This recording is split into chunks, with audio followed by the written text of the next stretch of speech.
Force discipline. How to respond when you feel your weakest. I want to discuss a specific moment with you. This isn't a dramatic moment, or one that makes the highlight reel or a comeback story told after everything has resolved. Instead, it's the kind that occurs quietly in the dark, when no one observes, and there's nothing cinematic about it. The distance between the person you know you should be and what you feel capable of at the moment feels impossibly vast. This familiar feeling might have happened to you recently, or even right now. It's the morning after a tough night, and the task you promised to complete remains. Perhaps you're 3 weeks into a project you once loved, but that enthusiasm has faded. Now all you recognize is that it still needs to be done. On days like this, every reason to give up seems stronger than any reason to carry on, and the only thing keeping you going is a discipline that feels forced, uninspired, and like a choice that conflicts with what your body and emotions desire. The world often discusses discipline, frequently using words like easy or natural, or implying that the right person, whether motivated, strong, or committed, doesn't truly face difficulties with it. Instead, it suggests that struggling is a sign of a lack of desire, not a typical human experience. I want to offer you something more genuine than that. It doesn't require you to feel differently before acting. It's designed not for your best days when you don't need a strategy, but for your worst days. Those days when everything within you urges you to give up, and discipline must be enforced, not because you're weak, but because you're human. Forced discipline isn't about lacking motivation, it's about acting despite it. It is the most challenging and meaningful form of self-control. Anyone can act when inspired, but those who continue when drained, discouraged, or unsure of the worth they are creating a character that doesn't depend on circumstances, unlike the inspired ones. Today, we will explore exactly how to accomplish that. Not by assuming it's simple, but by gaining a clear understanding of what true discipline entails, why it is more important than any other, and how to attain it on days when it seems impossible. Let's start in the honest darkness and navigate our way through. The illusion of motivation versus the power of action.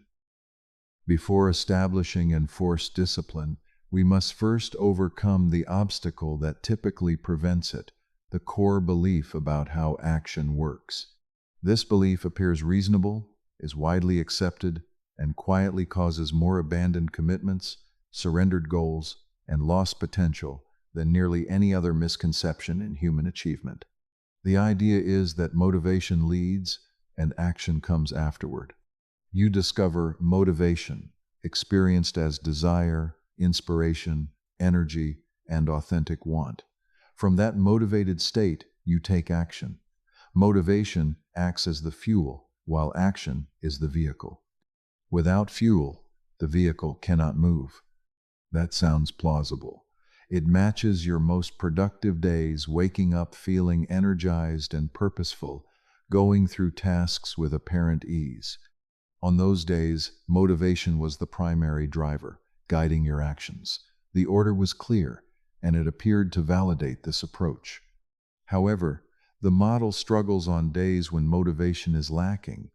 When you genuinely look for motivation and find nothing, or only a faint, distant memory of the passion that once fueled you, and if motivation is a prerequisite for action, then on such days, in this state, taking action becomes impossible. You must wait until motivation returns before you can progress. Most important work often dies in the waiting the patient, a logical pause for motivation to arrive before taking action. The sequence is arranged in reverse order. Decades of research in behavioral psychology and personal experience show that, for sustained, demanding, and meaningful work, the typical sequence is actually reversed. Action is prioritized first. Motivation follows later. Not always, not in every case, and not as a strict rule that admits no exceptions. However, as a reliable pattern for sustained effort leading to meaningful results, you initiate first, even before motivation arises, and the act itself fosters the emotional state that encourages continued effort. You begin the work before you're fully prepared. The physical engagement with the task prompts a change in your internal state that simply waiting for it to occur could not achieve. This idea goes beyond a mere psychological hypothesis. It is supported by behavioral activation research that forms the basis of many effective depression treatments and by neuroscience studies on motivation and reward circuits. Additionally, it is evident in the real-life experiences of athletes, artists, writers, entrepreneurs, and disciplined individuals, all of whom describe their authentic relationship with their work rather than an idealized version. They don't wait to feel motivated before starting. Instead, they work first, and the act of working generates the motivation that keeps them going. Motivation isn't what drives them initially. It's the sense of momentum that develops as they work. You need the initial push to ignite action, and then the motivation follows. Exploring the reasons behind the persistent myth. If the sequence is reversed, if action consistently precedes motivation rather than following it, why does the opposing model still feel so intuitively correct? Since we tend to remember our best days more vividly and misremember our ordinary ones, when motivation is high and taking action feels effortless, it appears as though motivation leads the way. We collect these days as evidence supporting the model because they serve as ideal examples. They seem like they should be the standard, and we hope for them to become the usual. Tough days when action precedes motivation and motivation follows after starting are remembered differently. We view them as days we pushed through, fought our doubts, and needed additional effort. They appear extraordinary rather than ordinary. Our perception of how action works isn't primarily based on those days, even though they offer deeper insights into the true process. The myth persists because it offers a convenient excuse for inaction. If motivation is supposed to lead to action, then lacking motivation becomes a valid reason to delay. It's not laziness or weakness, it's just the correct diagnosis of missing fuel. Wait until the fuel comes back, then move ahead. The waiting seems justified at first, until weeks go by and the crucial task remains unfinished. The temporary lack of motivation turns into a permanent state, leaving an important commitment unfulfilled. Motivation isn't a prerequisite to begin, it's a result of taking action. This simple idea, understanding that the motivation you seek is just the result of doing what you've been avoiding, eliminates the main reason for hesitating. You don't need to wait until you feel perfect, inspired, or ready. Just start, even if it's messy, brief, or at the lowest effort. That still counts as beginning, because taking action changes how you feel inside. This new internal state then influences everything that follows. What does it truly mean when discipline is imposed? Forced discipline, when understood as we've discussed, isn't about heroic feats of exceeding natural limits by someone exceptional. Rather, it is an ordinary, accessible, and fully learnable habit of acting before motivation arises, initiating the process instead of waiting for external triggers. It's not about forcing yourself because you need supernatural willpower. Rather, it's about resisting the prevailing feeling.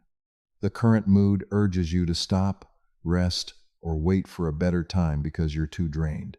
However, disciplined resolve acknowledges this, but acts anyway.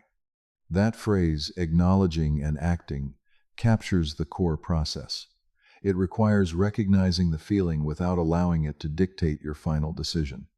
It involves accepting that your internal state is valid, but not letting it solely determine your actions. Additionally, it emphasizes that feelings serve as insights, not commands. Enforcing discipline, overriding the stop signal through commitment rather than instinct, is how we build the most resilient and meaningful character. This is because such a character is tested and revealed not in easy circumstances, but in challenging ones. It's a character that a person can rely on because it has proven itself precisely when it was most difficult. Understanding your weakest moments, what truly happens. To respond effectively when you feel at your lowest, you must first understand precisely what your weakness is. This involves more than a vague feeling of not being at your best. It requires the ability to identify it accurately as it happens, determine its cause, and take the appropriate action instead of the wrong one. Most people often mistake their weakest moments as a single, uniform experience requiring the same response. In reality, there are various types of weakness, each with unique causes, characteristics, and optimal reactions. Applying the wrong response to the wrong type can only worsen the situation. The first type is genuine physical depletion. Some weaknesses are purely physiological, not psychological.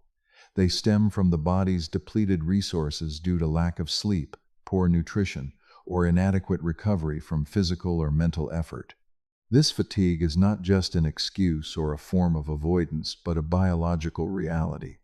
The body's tank is genuinely empty, cognitive resources are reduced, and physical capacity is below normal.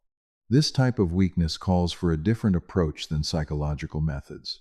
Enforcing discipline by physically exhausting oneself isn't commendable, it can often be counterproductive. Work carried out in a sleep-deprived, genuinely exhausted state usually falls short of the quality required, and over time, the physical toll adds up, making consistent discipline harder to maintain. The disciplined response to true physical exhaustion isn't to push on without adjustments. Instead, it involves doing the bare minimum needed to uphold your promise, the smallest effort that still respects your commitment while also tackling the depletion. This isn't about abandoning discipline, but adapting it to your current resources. Far from being a weakness, it's a strategic way to manage a limited asset. The second type is emotional exhaustion. The second type of weakness is the one most people encounter frequently. It is primarily mental rather than physical, characterized by emotional exhaustion from prolonged stress, grief, conflict, disappointment, or the gradual depletion of emotional resources.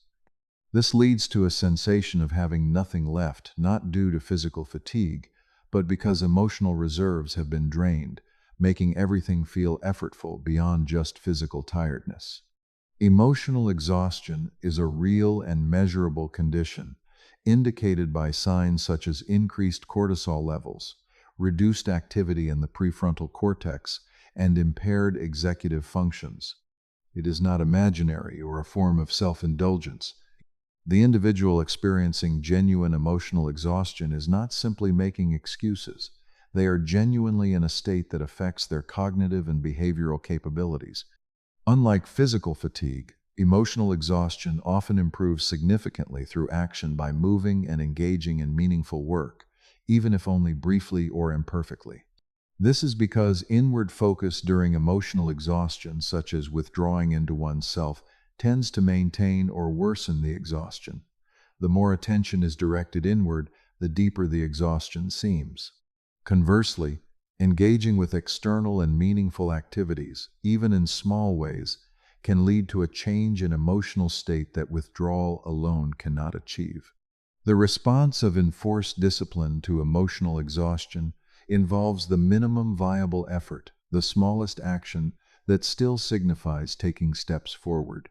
This could be 10 minutes rather than an hour, a single paragraph instead of an entire chapter, or just one conversation instead of a full meeting. It's about doing the least necessary to maintain the commitment without demanding more resources than the person genuinely has. The third type involves resistance and avoidance. The third type of weakness closely resembles true depletion. Still, it is actually different. It is the sensation of weakness caused not by an actual lack of resources, but by the brain's sophisticated avoidance mechanism. Author Stephen Pressfield calls this phenomenon resistance in his exploration of the creative process, and I believe it is the most accurate term.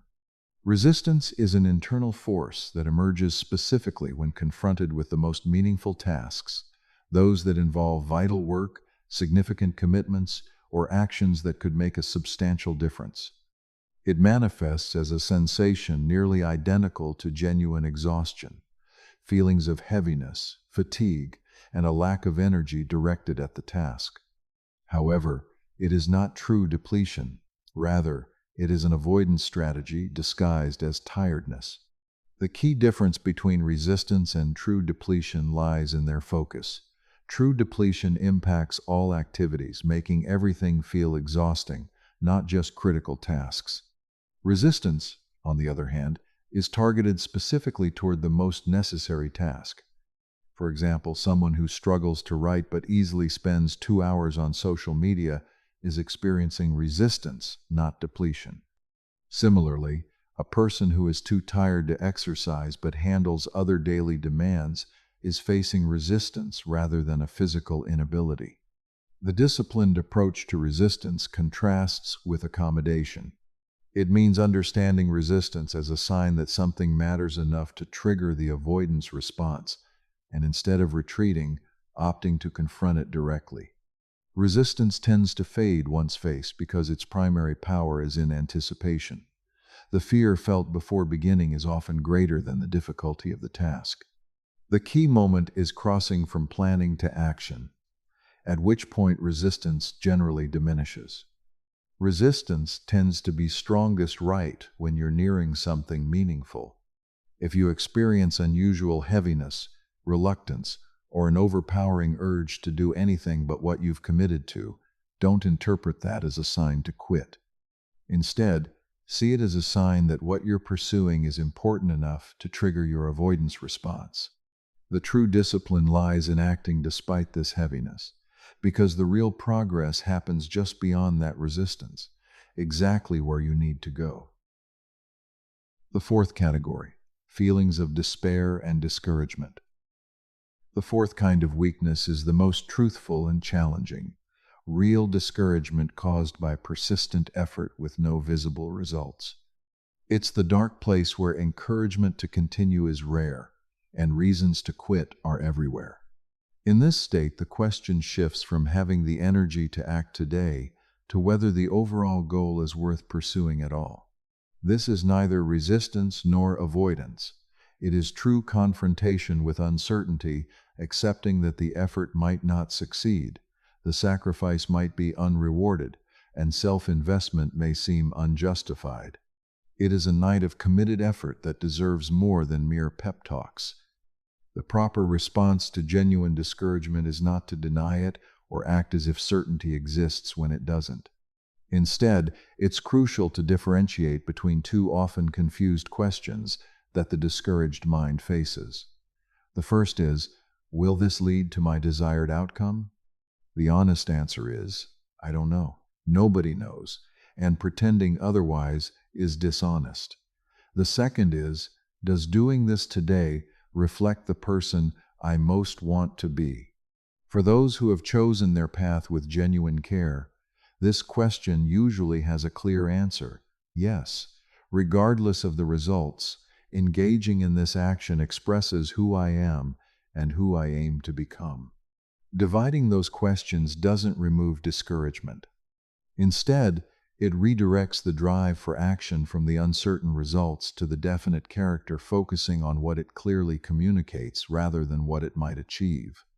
As we observe in the practices, motivation rooted in character tends to be more enduring than outcome-based motivation when results are genuinely unpredictable. 7 strategies for your most challenging days. We have clarified what forced discipline entails, why it is important, and the various types of weakness. Now, we assemble the toolkit, practical, proven strategies that turn the challenge of acting on the hardest days from a mere idea into an achievable reality. Discipline 1. Minimize the required action. This is the key idea in this entire discussion, and it must be understood clearly instead of vaguely. The minimum viable action is the smallest form of your commitment that still counts as honoring it, not the perfect or ideal version, nor what you do on your best day. It represents the baseline, the minimum level of engagement that keeps the commitment intact rather than breaking it. For the writer, it's just a single sentence, no chapter, no session, no page, only one. Written honestly and with full attention, everything that comes afterward follows naturally. One sentence is enough. The commitment was kept. The thread remained unbroken. The day was not meaningless. For someone committed to exercising, it's simply 2 minutes of movement. It's not a complete session or scheduled workout, just 2 minutes of any movement done with real intention. The body was active. The commitment was upheld. For someone working on healing a difficult relationship, a single kind word can be impactful. It doesn't require a full, vulnerable conversation or complete resolution, just one sincere, specific act of care. This helps nurture the connection and uphold the commitment. The strength of the minimum viable action lies in a principle that's often difficult to understand until experienced. Starting often leads to more than just the minimum effort. When a writer begins a sentence with full focus, they typically continue with more sentences, then a paragraph, and eventually a page. Similarly, putting on shoes and stepping outside for a few minutes usually results in continued movement. The minimum isn't usually the final aim. It serves as the entry point to the larger goal. Its main purpose is to help you overcome the initial hurdle when full effort isn't yet feasible. Even small steps across this threshold are crucial and valuable. Discipline 2. Defining the identity statement. On days when motivation is lacking and even the tiniest required action feels overwhelming, the identity statement acts as an anchor that enables progress. The identity statement is a clear, first-person declaration of your current self, not future aspirations, but who you are now, grounded in your commitments and actions taken to uphold them. I am a person who shows up for work even in tough times. I honor my commitments to myself. I persist even when progress seems insignificant. These statements are not just fantasies. They describe a self shaped by the very efforts you're now trying to uphold.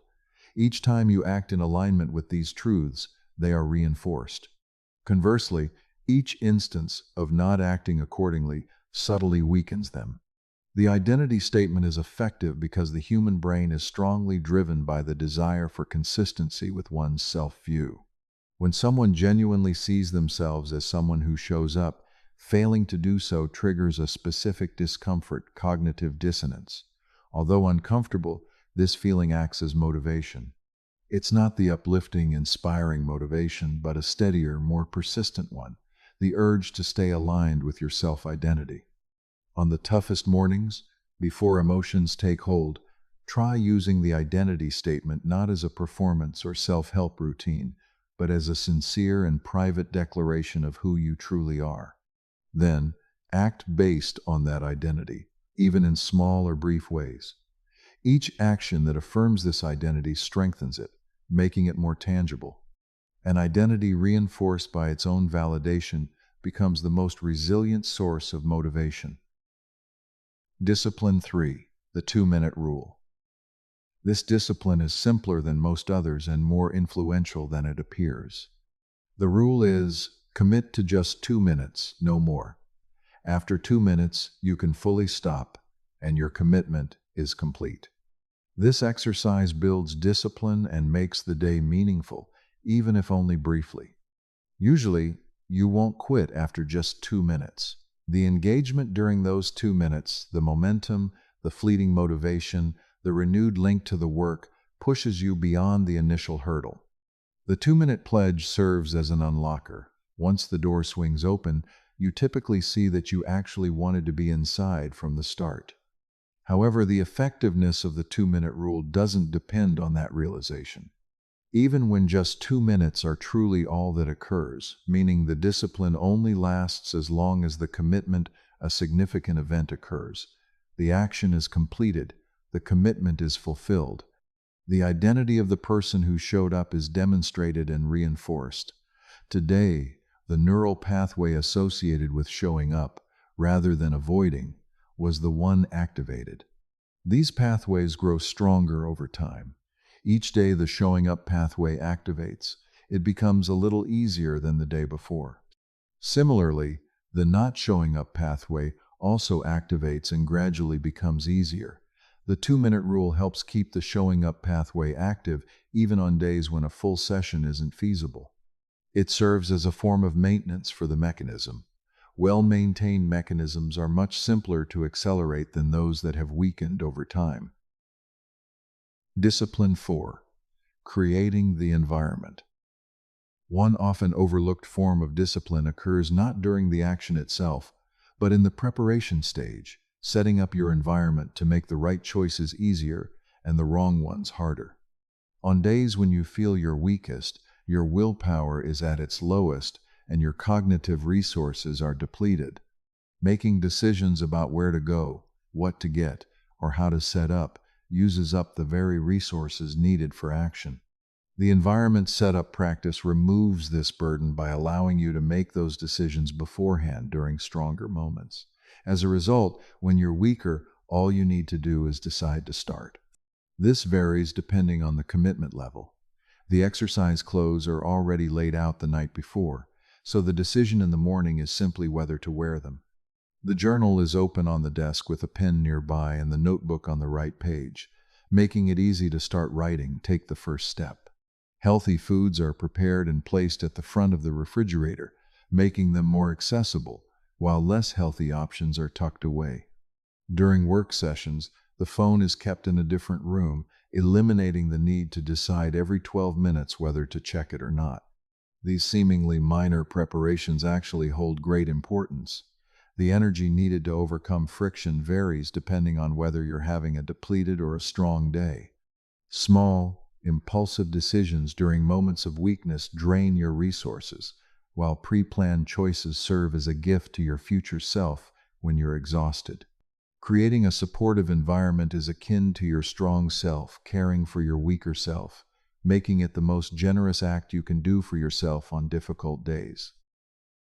Discipline 5. The first principle of the body. When inner weakness arises, such as emotional exhaustion, discouragement, or the heavy load of resistance, one of the most reliably effective interventions targets the body rather than the mind, and does so before any practice begins. This is before the minimum viable action, before the identity statement or the 2-minute rule. It all starts with the body. Movement influences brain chemistry more rapidly than cognitive reframing. A quick 10-minute walk can increase dopamine, norepinephrine, and serotonin, key neurotransmitters associated with motivation, focus, and emotional stability, more effectively and consistently than many other approaches. Cold water immersion activates the sympathetic nervous system, resulting in a norepinephrine surge.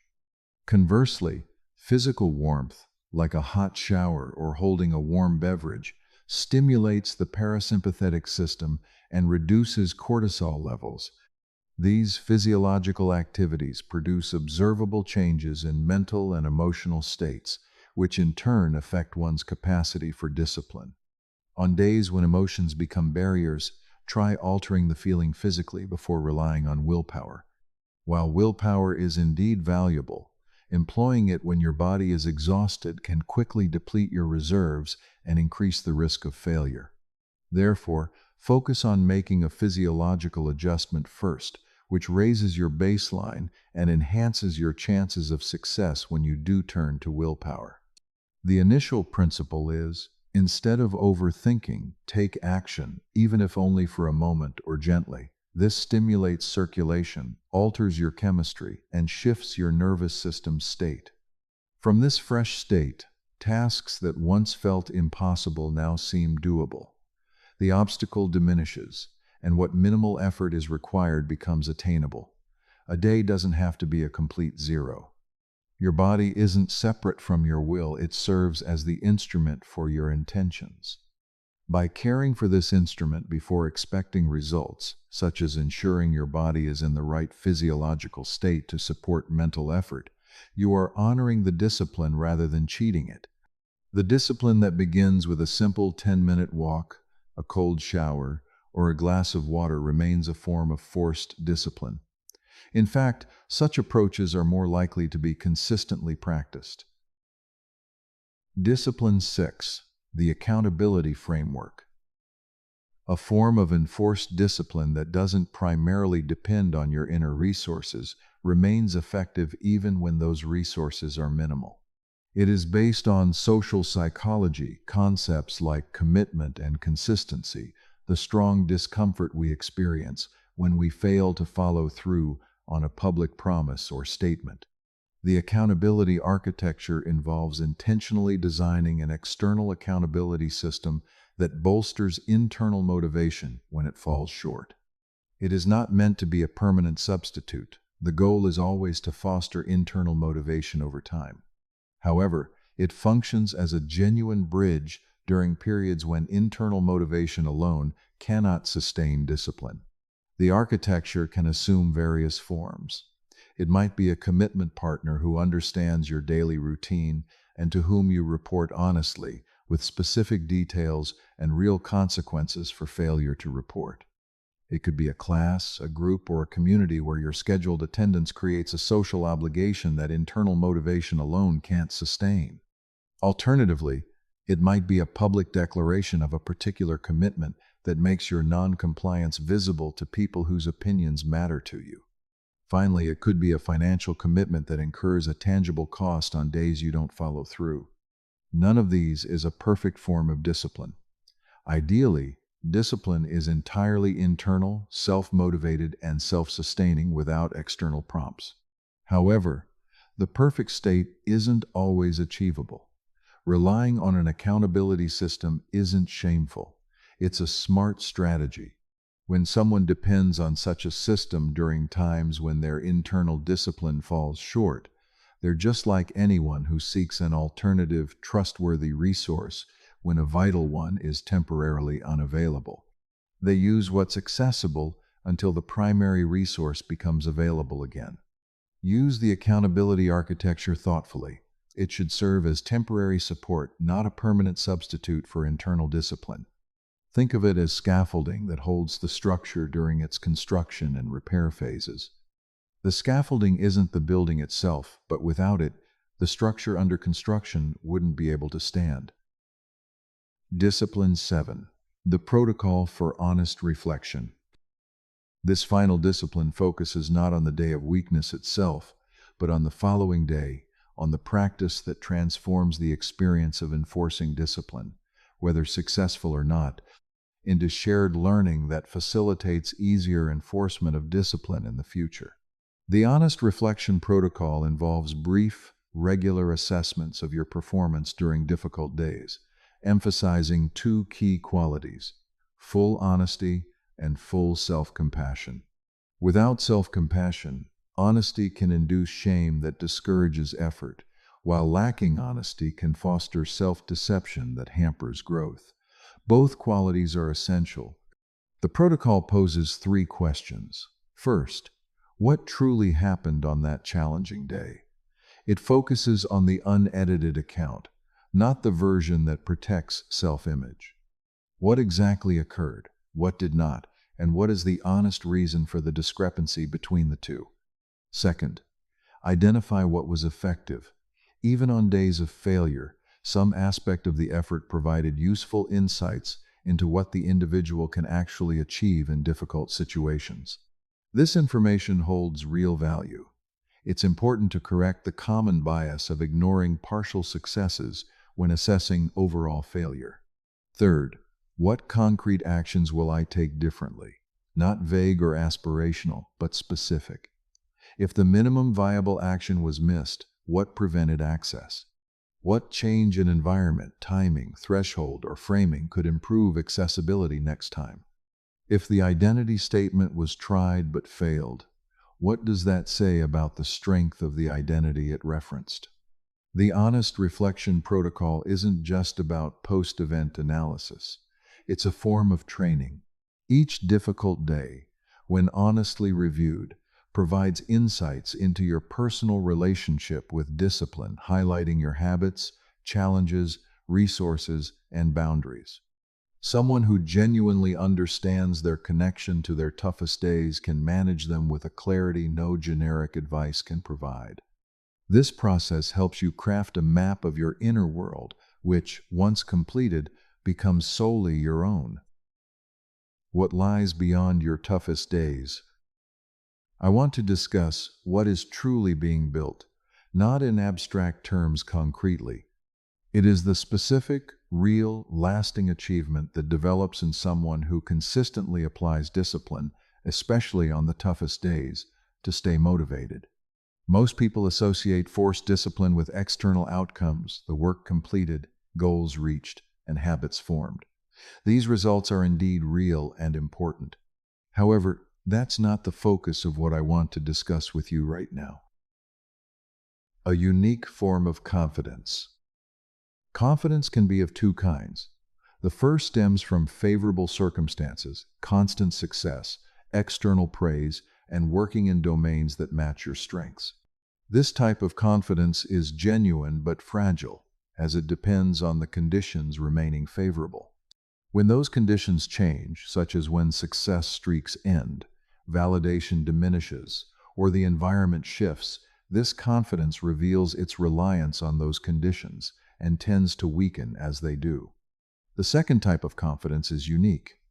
It isn't born from consistent success, but from enduring failure and persisting. It belongs to those who felt like giving up but decided to continue. It's for those who've hit rock bottom yet discovered inner strength they didn't realize they possessed. This confidence isn't derived from external circumstances. It's self-made through showing up during the hardest times. The evidence, the internal, accumulated, undeniable proof, is the record of those most challenging days. The individual who maintains discipline even on their toughest days possesses a unique form of confidence that cannot be achieved through success in ideal circumstances. This confidence stems from trusting themselves deeply. When situations become more challenging and emotions urge them to give up, a core part of them endures. They recognize that discipline is not merely a skill that disappears during difficult times, but a true, tested, and affirmed aspect of their identity. This certainty shapes how they move through life. Not with arrogance, those who have truly faced their hardest days seldom become arrogant. Instead, they possess a groundedness, often absent in successful people in good circumstances. This groundedness doesn't rely on current successes. It persists through adversity because it has been forged by it. A relationship with yourself that is priceless and cannot be bought. I want to directly highlight an often overlooked aspect of forced discipline.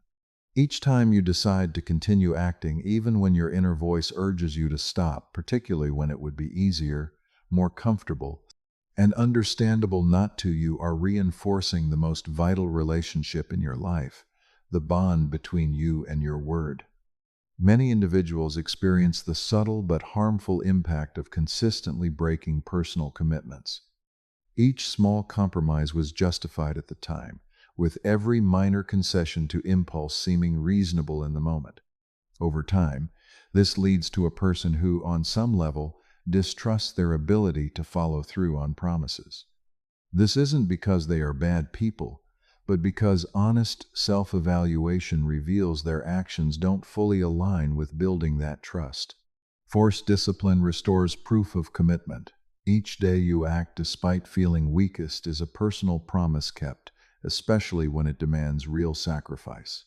Over time, these days build a record of trustworthiness in facing tough situations, which is a form of self-respect unmatched by external achievements. This respect is rooted in evidence from the hardest moments, not when everything is easy, but when it is not. The most challenging days aren't the ones that halt your progress. Instead, they are the days when true growth happens. A foundation laid on a difficult day is more resilient than one made on an easy day because it's a choice made despite the convenience of skipping. It's established when the cost of action is genuine. The discipline exercised on your toughest days is the one that endures when everything else is tested. This discipline isn't just something you work toward. It's what you become each time you opt for it, even if it's just 2 minutes or a single sentence. Even if others don't notice, you will always know, and that awareness is everything. Today, we've made significant progress. We started with the honest darkness of the beginning, the familiar heaviness of days when everything pushes you to give up, then moved to breaking down the motivation myth, gaining a clear understanding of true weakness, and finally exploring 7 practical disciplines that enable you to take forced action even on the toughest days. I want to conclude by sharing the most honest thing I can say about this work.